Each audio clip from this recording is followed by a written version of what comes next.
على ما يمحو الله به الخطايا ويرفع به الدرجات.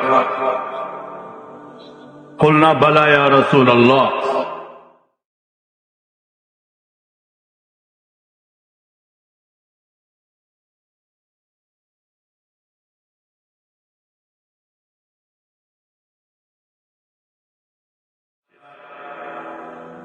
وانتظار الصلاة بعد الصلاة فذلكم الرباط فذلكم الرباط فذلكم الرباط. رواہ مسلم.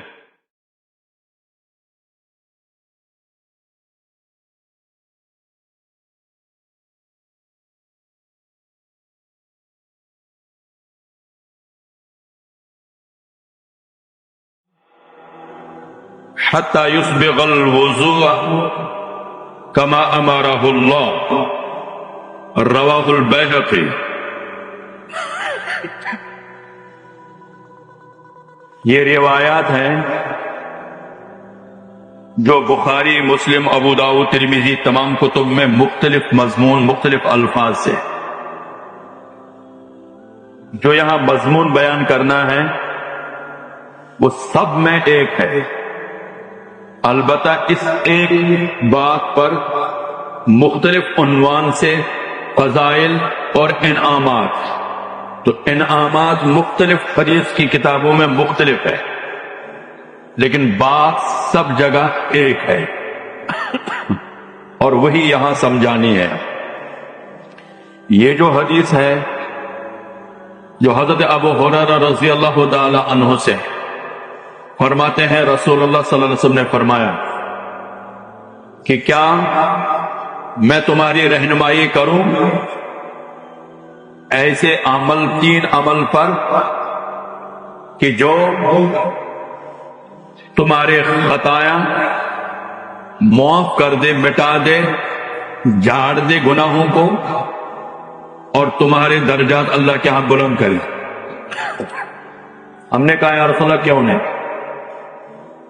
تو حضور صلی اللہ علیہ وسلم نے پہلا فرمایا اسباغ الوضوء علی المکارہ. ناپسندی کے باوجود، طبیعت پر گراں کے ہونے کے باوجود، جیسے بعض دفعہ ہوتا ہے سردی کے موسم میں، بعض دفعہ ہوتا ہے ٹھنڈا پانی استعمال کرنا طبیعت پر گراں گزرتا ہے، یا بخار ہو تو بھی پانی استعمال کرنا طبیعت پر بہت گراں ہوتا ہے. اور اسی طرح کے بعض مواقع ہیں جلدی خارش وغیرہ بیمار، تو پانی استعمال کرنا ذرا گراں ہوتا ہے، طبیعت کو تقدر ہوتا ہے. تو طبیعت کے تقدر کے باوجود اسباغ الوضو، صرف وضو نہیں، اسباغ الوضو علی المکارہ، تقدر طبیعت کے باوجود وہ کامل وضو کرتا ہے اور مسجد کو چل کر جاتا ہے اور نماز کے بعد انتظار کرتا ہے اگلی نماز کے لیے، وہیں بیٹھ کر یا گھر دفتر کا کاروبار جا کر پھر آنے کی فکر رکھتا ہے. ان 3 پر یہ حضور صلی اللہ علیہ وسلم نے ان 3 اعمال پر یہ فضیلت بیان فرمائی. لیکن یہاں جو ایک بات سمجھانی ہے وہ اسباغ الوضو. ترمذی کی بھی روایت ہے، حضرت عثمان غنی رضی اللہ تعالیٰ عنہ فرماتے ہیں من توضأ فاحسن الوضو، جس نے وضو کیا لیکن اچھا وضو کیا. ایک اور روایت میں ہے من توضأ فاسبغ الوضو، جس نے وضو کیا لیکن کامل وضو کیا. یہ کامل وضو ہر جگہ پر جتنی احادیث ہم نے، یہ جو آگے ایک اور روایت آ رہی ہے حضرت انس رضی اللہ تعالی عنہ کو جب ان کی والدہ ام سلیم نے نبی کریم صلی اللہ علیہ وسلم کی خدمت میں بطور خادم کے پیش کیا کہ یہ آپ کی خدمت کے لیے وقف ہے، تو نبی کریم صلی اللہ علیہ وسلم نے قبول کیا، لیکن خادم ہونے کے ناطے 15 نصیحتیں کی. وہ ہم نے چھاپی بھی ہے. یہ 15 نصیحتیں خادم، گھر کا خادم ہونے کے حوالے سے، لیکن اس میں پہلی نصیحت یہی ہے، یا بنیہ، بیٹے، علیک باسباغ الوضوء یحبک حافظاک ویزاد فی عمرک، مجمع الزوائد و منبع الفوائد، علامہ نور الدین حیثمی کی حدیث کی کتاب۔ تو ان 15 نصیحتوں میں پہلی ہی نصیحت، جب بھی وضو کرو تم پر لازم ہے کہ کامل وضو کرو۔ کامل وضو کرو گے تو یہ فرشتے تیری حفاظت کرتے رہیں اور تیری عمر میں اضافہ ہو جاوے۔ اسی میں پھر دوسری نصیحت ہے، اے انس، اگر تم باوضو رہے تو تمہارے مومن کامل ہونے کی گواہی روز قیامت میں دوں گا، اور جب موت آوے گی شہادت کی موت ہوگی۔ خیر، تو یہاں بھی اسباغ وضو ہم نے اسی حدیث انس رضی اللہ تعالیٰ عنہ کی اس نصیحت پر اسباغ وضو کی احادیث 22-23 احادیث وہ جمع ہوئی جس میں یہ اسباغ وضو ہے، وضو کامل۔ اور ویسے بھی حضرت مولانا یوسف کاندھیلوی بڑے محدث گزرے ہیں، حضرت مولانا یوسف کاندھیلوی رحمت اللہ علیہ، یہ انہی کے خانوادے حضرت شیخ الحدیث مولانا زکریا کاندھیلوی رحمت اللہ علیہ ہی کے خانوادے کے دوسرے بڑے محدث ہیں، حضرت مولانا یوسف کاندھیلوی رحمت اللہ علیہ، جن کی آپ وہ عربی میں حیات الصحابہ پڑھتے ہیں۔ حضرت شیخ الحدیث مولانا زکریا کاندھیلوی رحمت اللہ نے فضائل اعمال، اور مولانا یوسف کاندھیلوی رحمت اللہ علیہ کے ہیں حیات الصحابہ بھی، اور وہ منتخب احادیث میں 6 نمبر پر احادیث جو منتخب کیے، اس میں شروع ہی میں ایمانیات کے بعد وضو اور نماز، اس حصے میں بھی حضرت نے اسباغ وضو پر 32 احادیث جمع کیے۔ یہ اسباغ وضو، یہ اسباغ وضو کیا ہے؟ یہاں جو درس ہو رہا ہے، کئی دروس میں یہ بات آ چکی ہے پہلی بار کہ بھائی نماز بہت پیاری عبادت ہے، نماز بہت پیارا وظیفہ ہے، وظیفہ حیات۔ دوسرا، اس پر بتیرے انعامات حدیثیں عرض کی جا چکی۔ دوسرا، پھر یہ نماز سیکھنے کا عمل ہے، یہ دیکھا دیکھی میں صرف نہیں، کسی سے سیکھنے کا عمل ہے۔ رسول کریم صلی اللہ علیہ وسلم نے ممبر پر چڑھ کر سکھایا، کئی صحابہ کی روایت عرض کی جا چکی ہے، 10 صحابہ کو سامنے کھڑے ہو کر کہہ دیتے بھائی میں نماز پڑھ رہا ہوں 2 رکعت، ذرا دیکھ لینا رسول اللہ صلی اللہ علیہ وسلم کی نماز کے مشابہ ہے یا نہیں۔ صحابی کو کیا ضرورت ہے، وہ تو رسول اللہ صلی اللہ علیہ وسلم کی نماز خود دیکھتے رہے ہیں۔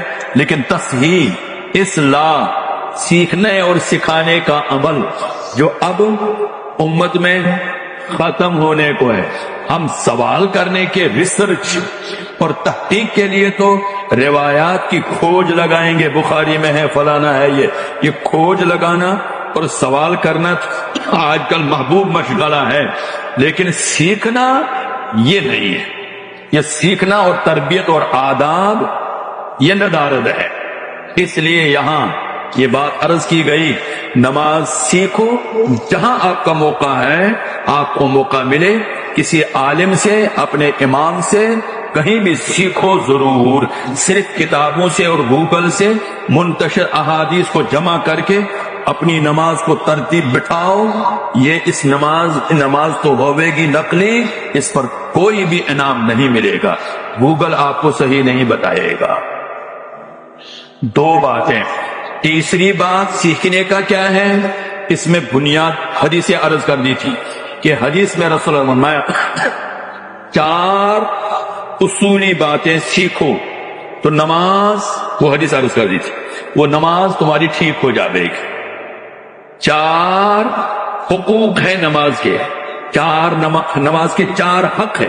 ظاہر ہے آپ نے نماز سے اتنا کچھ لینا ہے، 2 رکعتیں پڑھ لی اور صلاۃ الحاجت ہے، 2 رکعتیں پڑھ لی تو استخارہ ہے، تو کچھ تو ظاہر ہے وصول اتنا سارا کرنا ہے، تو جس سے بھی وصول کرنا ہوتا ہے اس کا حق بھی ادا کرنا ہوتا ہے۔ آپ اپنے باس سے اگر اچھی تنخواہ لینا چاہتے ہیں تو بھائی ڈیوٹی بھی اچھی لینی پڑے. اللہ سے زیادہ لینا چاہتے ہیں تو پھر زیادہ کرنا بھی ہے. حدیث میں رسول نے فرمایا کہ اللہ اس شخص کے لیے تھوڑے پر راضی ہوتا ہے جو تھوڑے پر لینے پر آتا ہے. جو اللہ سے تھوڑے پر راضی ہے اس کا تھوڑا عمل بھی اللہ قبول کر لیتے ہیں. جب زیادہ مانگنا ہے تو بھائی پھر زیادہ بھی کرو نا.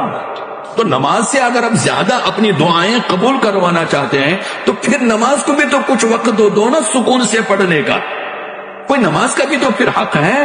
ایسا کیسا ہوا آپ لینا تو نماز سے سب کچھ چاہتے ہیں اور وقت 2 منٹ ہی دے رہے ہیں کہ جی میں 2 منٹ نماز پڑھ کر آ گیا. اس میں استنجا بھی کرنا ہے, آدھا اندر آدھا باہر, وضو بھی کرنا ہے, آپ خوش کھیڑیاں اور کوہنیاں, پھر آ کر دیواریں ٹھوکریں مارنی ہے اور جلدی اللہ اکبر کو ٹھونگے مارنے ہیں اور پھر کہو اللہ نماز سے میری مشکل آسان کر. نماز کہے گی وہ جو بد دعا آ گئی اب دوبارہ رپیٹ کیا. تو اس لیے میرے عزیزوں عرض کر دیا تھا کہ نماز کے یہ 4 حق ہے. اگر کچھ نماز سے لینا چاہتے ہیں بس یہ وظیفہ, اتنا وظیفہ کافی ہے. آپ کو اس کے علاوہ اور کوئی نماز وظیفے کی ضرورت نہیں. مشکل ہے 2 رکعت اسی انداز سے, اور انبیاء نے یہی وظیفہ, نبی کریم صلی اللہ علیہ وسلم نے یہی وظیفہ اپنایا ہے. نماز 4 حق. اس میں پہلا حق عرض کر دیا گیا تھا پاکی. دوسرا حق عرض کر دیا تھا 5 وقت فرض نمازیں جماعت کے ساتھ مسجد میں پڑھنا. تیسرا توجہ کے ساتھ نماز پڑھنا جس کو خشوع کہتے ہیں. ہم اس کو آسان ترجمہ توجہ کر دیتے ہیں. خشوع نصیب فرمایا اللہ تعالیٰ تو بہت بڑی بات ہے, لیکن آسان ترجمہ توجہ ہو بس. 3. چوتھا جو اہم ہے وہ ہے لفظ اللہ اکبر الف سے لے کر السلام کی میم تک سنت طریقے پر ہر نقل و حرکت اور فرض کی 6 فرض کی ادائیگی. یہ 4 حق ادا ہوئیں گے نماز انشاءاللہ قبول ہی قبول ہے. امید رکھیں گے اللہ سے. اس میں پہلا حق آیا تھا پاکی, اور پاکی کے عموماً جو 5 اوقات میں پیش آتے ہیں وہ 2 ہیں. ایک پاکی کا حصہ ہے جو آغاز, وہ استنجا ہے. اس پر یہاں کافی دروس ہو گئے ہیں الحمدللہ. بھئی پاکی, اور اس میں تنبیہات بھی گزر چکی ہے. پاکی میں گڑبڑ تو عذاب قبر یہ نماز بھی نہیں وہاں چھڑائے گی. فَإِنَّ اسْتَنزَهُ مِنَ الْبَوْلِ فَإِنَّ عَمَّةَ عَذَابَ الْقَبْرِ مِنْهُ. اس لیے استنجا پہلی اینٹ ہے, یہیں سے نمبرنگ شروع ہو جاوے گی. یہاں نمبر پاس ہو گئے تو آگے پاس, یہاں فیل تو آگے کی پاس کا کوئی اعتبار نہیں. جیسے کہ میٹرک میں ہوتا ہے وہاں پاس ہونا ضروری ہے بھائی, اسی طرح یہ بنیاد ہے اگلی تمام ڈگریز کے لیے. اور استنجا میں تفصیل آ چکی ہے, یہ صرف ریپیٹ کر رہا ہوں تاکہ یہ یاد ہو جائے. استنجا میں 2 چیزوں سے بچنا ہے اور 2 کام کر دیں, بس اتنا بھی اگر آپ کر دیں تو کافی ہو جائے. استنجا میں 2 سے بچنا ہے, یعنی چھینٹوں سے بچنا ہے. پریشر سے نہیں کرے, کھڑے ہو کر بھی نہیں کرنا ہے, آدھے بیٹھ کر بھی کموڑ میں بیٹھ کر, وہ بھی اگر نمازی بننا چاہتے ہیں تو بچے تلاش کرے کوئی. اس لیے کہ صحابی کا نام عرض کرتا ہوں, صحیح مسلم شریف ابو موسیٰ اشعری رضی اللہ, سفر میں بوتل رکھا کرتے. حالانکہ ایک صحابی نے حضور سے کہا, حضرت عمر سے کہا, اب نے نہیں شریعت ہماری اتنی مکلف نہیں کہ ہم بوتلیں لیں, لیکن احتیاط. حضور صلی اللہ علیہ وسلم نے بھی احتیاط کہ انزا جو تھا نیزا, پہلے زمین اگر سفر میں ہوتے تو زمین کھودتے تھے, پہلے ذرا نرم کرتے, پھر استنجا چھوٹا استنجا. تو ہم کیا الرٹ تن بیٹھ گئے اور پریشر پیشاب کا ویسی ٹائم کم ہے, ویسے ہی بھائی چھینٹوں سے بچنے کا. اپنی نماز بچانی ہے تو چھینٹوں سے بچ جائیے. قبر کے سختی سے بچنا ہے تو چھینٹوں سے بچیے. سعد رضی اللہ کا واقعہ عرض کیا جاتا ہے. دوسرا, استنجا کے بعد فارغ ہو کر قطرات سے بچنا ہے. قطرات ٹپکتے ہمارے نوجوانوں میں اکثر بیماری ہے. اللہ, بڑھاپے میں ہو تو ہو الگ ہے, بوڑھوں کے لیے تو بڑی رخصت ہے. وہاں تو کچھ مسامع کی کمزوریوں کی بنا پر ہوتا ہے, وہ ایک الگ, اس پر کوئی سختی نہیں ہے. لیکن نوجوانا تو یہ تو ابھی نماز زندگی بھر تیرا نماز ہے وظیفہ، تو ابھی سے تیری نماز بگڑ جائے تو آگے بڑھاپے میں کیا کرو گے؟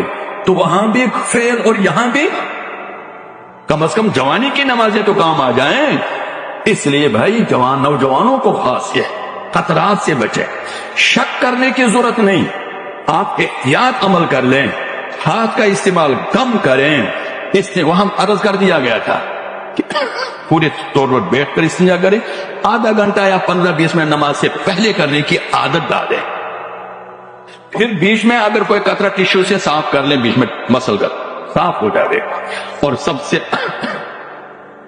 کہ کھار کر استبرا وغیرہ کر، جو ہمارے فقہ میں ہے، تھوڑا مسل دیا یا ایک دفعہ اٹھ کر بیٹھ گئے، تو یہ قطرات سے بچنا ضروری ہے۔ اس کے لیے 2 کام عرض کر دیے، ایک تو یہی استبرا، یعنی تھوڑا سا اہتمام کر پریس کر لیا، یا اس عضو کو پریس کر لیا، یا اوپر سے نیچے بیٹھ گیا، یہ عمل۔ اور اس میں آسان عمل ہے کہ وضو سے پہلے 15-20 منٹ استنجا کرنے کی عادت ڈالیں، تو یہ سب بھی کچھ بھی ضرورت نہیں کرنی پڑے گی۔ دوسرا، پانی کا استعمال یہ فطری طور پر اللہ نے رکھا ہے، یہ فطری، حدیث اشرب من الفطرہ میں واضح ہے، بخاری مسلم میں، فطری عمل ہے۔ ٹشو کی عادت زیادہ نہیں بنائیں، صرف ڈیلے کی عادت نہیں بنائیں۔ وہ تراوٹ کو تو خشک کر سکتا ہے، تراوٹ کو، لیکن اس کی نمکینی اور تیزابی ذرات ختم نہیں کرے گا۔ اس کا توڑ، گرمائش کا توڑ پانی سے ہے، پیشاب میں بھاپ بھی ہوتی ہے، بعض دفعہ گرمائش بھی ہوتی ہے، تیزابیت بھی ہوتی ہے، نمکینیت بھی ہوتی ہے، اس کا توڑ اللہ نے پانی میں رکھا ہے، لہذا پانی استعمال کرنے کی عادت ڈالیے۔ یہ تو ہو گیا تھا استنجا، لیکن اس استنجا کا اسی پاکی کا دوسرا حصہ وہ ہے وضو۔ یہ احادیث میں یہی وضو ہے، لیکن صرف وضو نہیں، وضو کامل۔ اللہ ہم سب کو آسان فرمائے، صرف وضو کرنے سے، اس لیے کہ جہاں وضو ہے ویسے ہی بات ذرا لمبی ہو جائے گی۔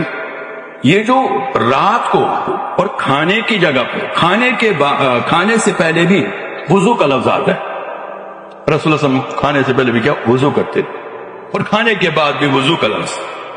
وہاں وضو سے مراد صرف کلی کرنا، ہاتھ دھونا، کھانے کے بعد، اس پر بھی وضو کا اطلاق ہے۔ ایسے ہی صرف وضو، بعض روایت میں ہے کہ سونے سے پہلے جو وضو ہے وہ بھی وضو ہے، چہرہ دھو لیں، پاؤں دھو لیں، تب بھی ثواب ہو جائے گا۔ لیکن وضو جو نماز کے لیے ہے وہ وضو کامل ہے، وہ وضو کامل ہے، وہاں اس کو کہتے ہیں وضو لغوی۔ یہ وضو کامل نماز کے لیے، نماز کے لیے۔ اس لیے بھائی وضو کامل 2 چیزوں سے ہو سکتا ہے، ایک تو 4 فرائض پورے انداز میں پورے کیے جائے، اور دوسرا سنتیں۔ نہ فرض کے بغیر وضو کامل ہو سکتا ہے، اور نہ رسول اللہ صلی اللہ علیہ وسلم کے طریقے وضو سنت کے بغیر وضو کامل نہیں ہو سکتا۔ 4 فرض بھی اگر آپ نے ادا کر دیے لیکن سنتیں ادا نہیں کی، سنت طریقہ وضو نہیں، تو بھائی وہ وضو کامل